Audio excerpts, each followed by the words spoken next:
अब ये 4 प्रकार के भक्त हैं, इनके बारे में अत्यंत सरल दृष्टांत से समझें ताकि दिमाग में चारों प्रकार के भक्त स्थिर हो जाए।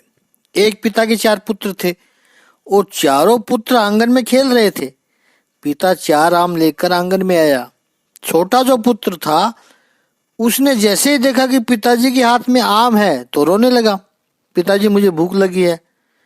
हाँ हाँ बेटा भूख लगी है तो 4 में से एक आम पिताजी ने जो रो रहा है जिसको भूख लगी है उस पुत्र को दे दिया।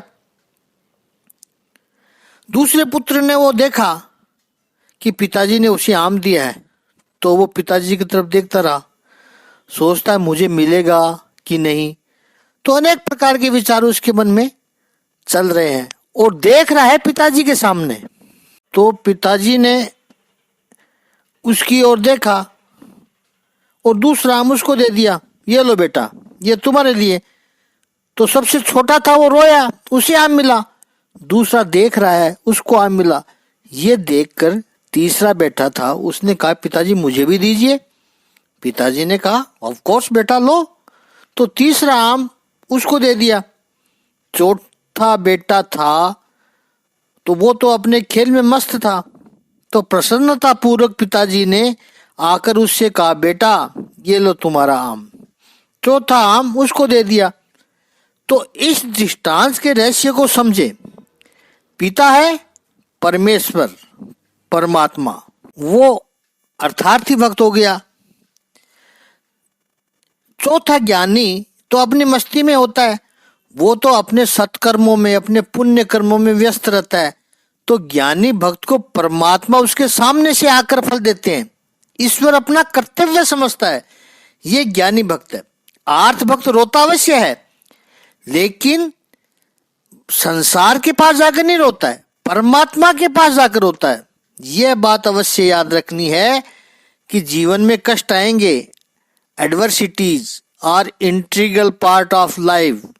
जीवन में केवल सुख ही सुख हो यह संभव नहीं है। वो अर्थार्थी भक्त हो गया। चौथा ज्ञानी तो अपनी मस्ती में होता है, वो तो अपने सत्कर्मों में अपने पुण्य कर्मों में व्यस्त रहता है। तो ज्ञानी भक्त को परमात्मा उसके सामने से आकर फल देते हैं। ईश्वर अपना कर्तव्य समझता है, ये ज्ञानी भक्त है। आर्थ भक्त रोता अवश्य है लेकिन संसार के पास जाकर नहीं रोता है, परमात्मा के पास जाकर रोता है। यह बात अवश्य याद रखनी है कि जीवन में कष्ट आएंगे।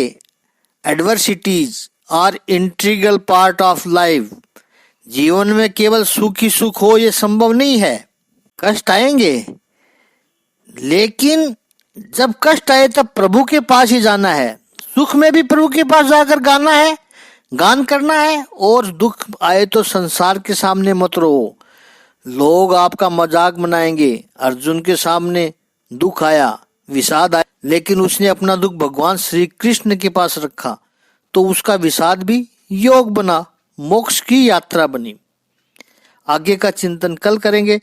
इसी ज्ञान को विस्तृत रूप में देखना हो तो हमारा मेन वीडियो नंबर 293 293 अवश्य देखें।